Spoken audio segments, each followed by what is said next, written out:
After many hundreds of years, when humans' existence was confined to a small radius of a few kilometers around their home, people started to build boats and sail the mysterious seas, always with sponsorship of the church or the monarchy.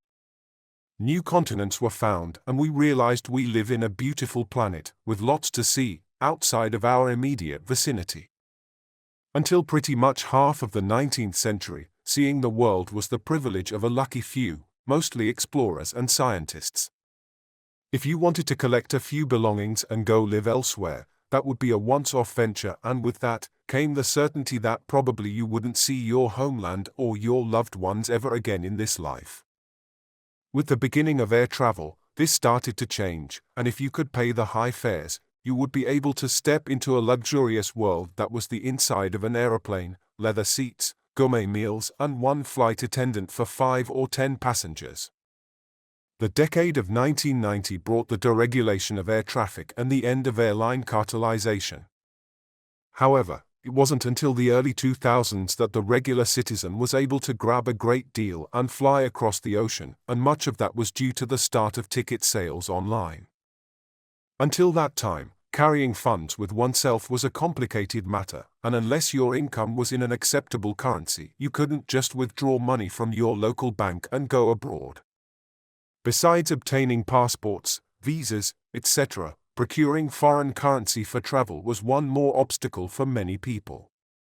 Running to exchange offices, buying travelers' checks before leaving the country, and the same process after arriving. Un aluvión de ciudadanos colapsa los cajeros automáticos en la madrugada del 1 de enero. Los nuevos billetes parecen un regalo de Navidad. Parecen cromos. En la sede del antiguo banco emisor, los ciudadanos hacen cola para desprenderse de sus pesetas. For 300 million Europeans, from grocery shoppers in France to bankers in Germany, today was the first workday for their new common currency, the euro. Consumers across Europe appear to be taking the changeover in stride. Many made their daily purchases today using the new currency. How many countries are in the euro area? There are 17 at the moment. The first 12 to introduce the euro banknotes and coins in 2002 were Belgium, Germany, Ireland, Greece, Spain, France, Italy, Luxembourg, the Netherlands, Austria, Portugal, and Finland.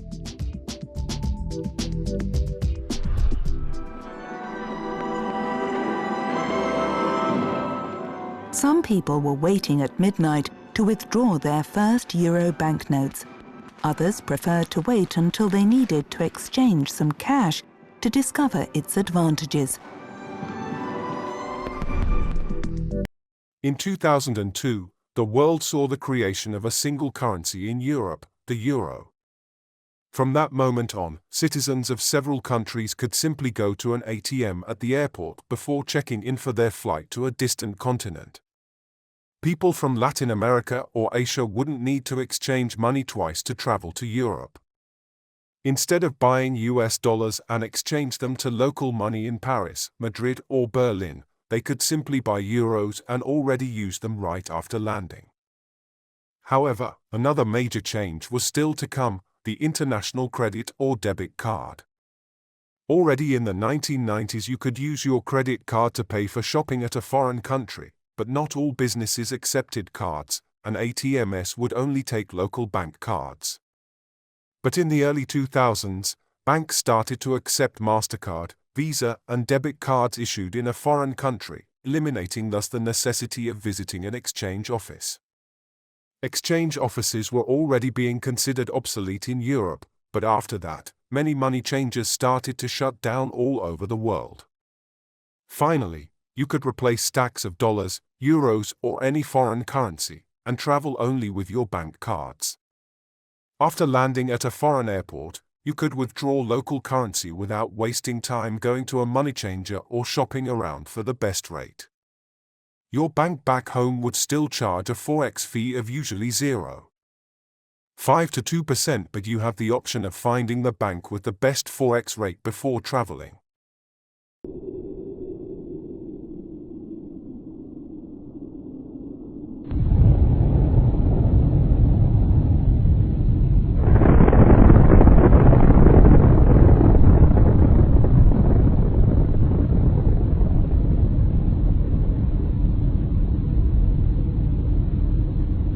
And when it all appeared perfect, ATMs around the world start to charge for their services. From one day to the other, travelers who were used to withdrawing cash abroad just by finding the closest ATM started to be forced to shop around when arriving at a new destination. Fees of 1, 2, or even €5 were now being charged just to let you take possession of the money that belongs to you.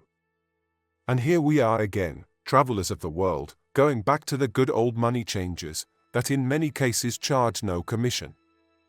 In some cities, exchanging money at a money changer can even be quite convenient, as all of them are many times concentrated in one street, like this one, Bucharest, Romania. A milestone in customer protection was the Revolut's fee-free ATM list. Revolut is a European online bank available to customers of several nationalities. If you want to have an international debit card and live in an eligible country, you can look at this video's description and using my link, download the app and apply. If you use my link, you could earn up to €90 if your Revolut account is approved, subject to the terms and conditions at the time of download. Revolut had a customer forum where users could help and advise other customers about the app and financial services worldwide. The fee-free ATM list was a fantastic resource where travelers would save time by going to the most honest ATM chain in each country, or bring cash in foreign currency, in case there were no honest ATM chains at a particular destination. Some examples of countries where all ATM chains are free to use by foreign visitors are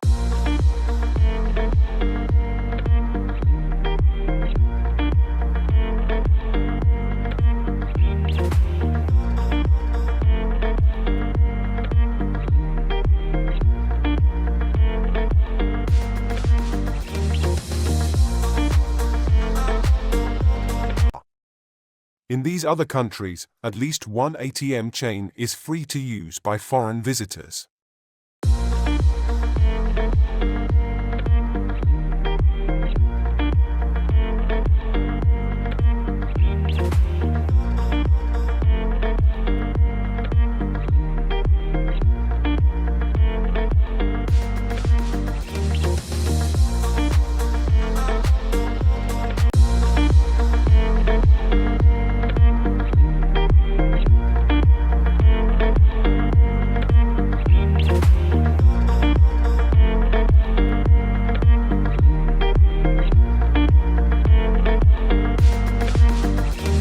Unfortunately, in the following countries, all ATM chains charge a fee, and you're better off bringing cash, or try to find business that accept payment with credit cards and avoid using cash at all, which is not always possible.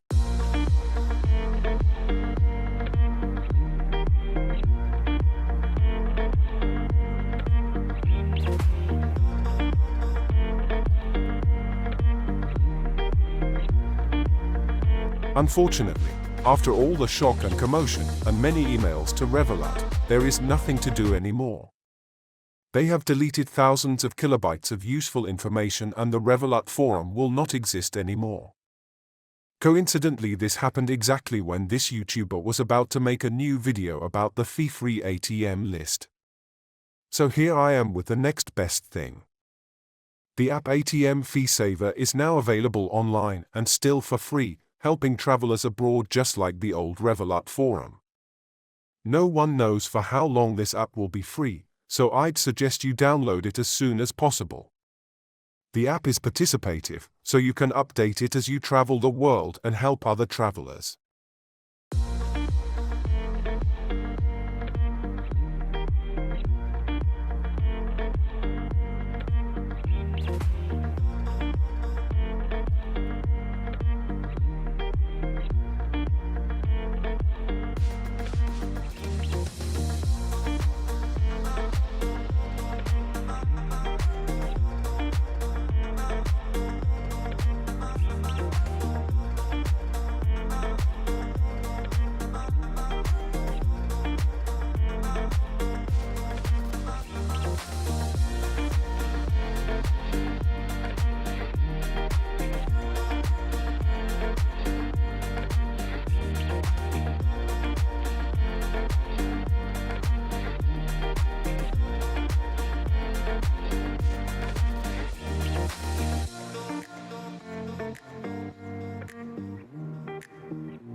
So everybody, thank you very much for watching this documentary in English about the Fee-free ATM app. I hope it helps to travel more economically around the world. Thank you very much for watching. Like, subscribe the channel. There are gonna be more videos in English, more documentary style videos, more travel vlog, and also if you understand Portuguese, please watch the other videos. If you don't understand Portuguese, please check the settings of the videos, because I've activated the auto translation to English in many of the videos so that you can also enjoy it in your language. Thank you very much. Bye bye.